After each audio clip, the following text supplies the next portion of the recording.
दिल्ली का चुनाव ऐसे भी महत्वपूर्ण होता है और जिस स्थिति में चुनाव हो रहा है, खास करके अरविंद केजरीवाल जी का जेल जाना, जेल के बाहर आके दूसरे मुख्यमंत्री नियुक्त करना और फिर से मुख्यमंत्री बनने की कोशिश करना, इस बीच में ये चुनाव हो रहा है। आप सभी जानते हैं और मैं कुछ भी बोलने से पहले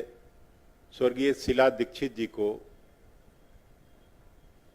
याद करना चाहता हूं और आप लोगों को भी याद कराना चाहता हूं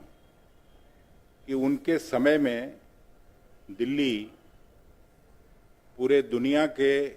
कुछ चंद शहरों में शामिल हुआ। जिस तरह से दिल्ली का उन्होंने विकास किया, दिल्ली के लोगों की प्रतिष्ठा बढ़ाई,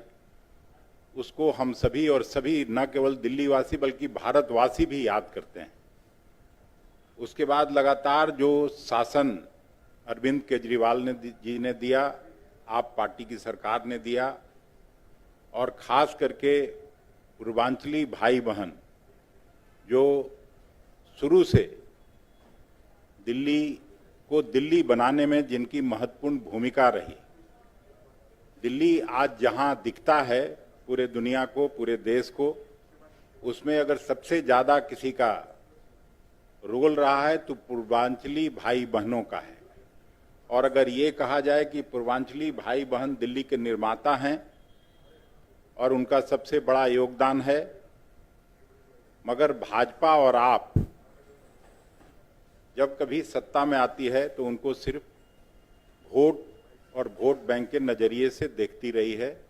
तो इससे कोई इनकार नहीं कर सकता है। जब कभी सत्ता की भूख मिटानी होती है इन लोगों को तो पूर्वांचल याद आता है। आप देखिए, खास करके कोरोना महामारी का समय याद करिए कि किस तरह से पूर्वांचली भाई बहन और पूर्वांचल के लोगों को प्रताड़ित करने की कोशिश की गई थी। किस तरह से एक बेटी हजारों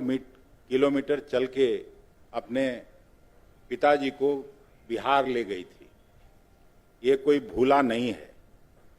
और उस समय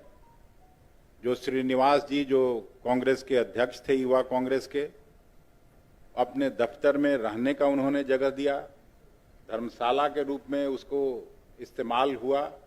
और 10,000 से ज्यादा पूर्वांचली भाई बहन वहां रहते थे। खाने खिलाने की सबकी व्यवस्था कांग्रेस पार्टी की तरफ से हुआ था। एक और अच्छी घटना, अच्छी क्या मतलब दुर्भाग्यपूर्ण घटना उसको मैं कहूंगा, पूर्वांचल में छठ महापर्व के रूप में लोग मनाते हैं, लेकिन उसको जिस तरह से रोका गया था वो सबके जेहन में आज भी है। और उस आस्था के साथ खिलवाड़ करने में भारतीय जनता पार्टी और आप पार्टी के लोग किस तरह से उन लोगों ने उपद्रव मचाया था, वो सभी बिहार उत्तर प्रदेश के लोगों के जेहन में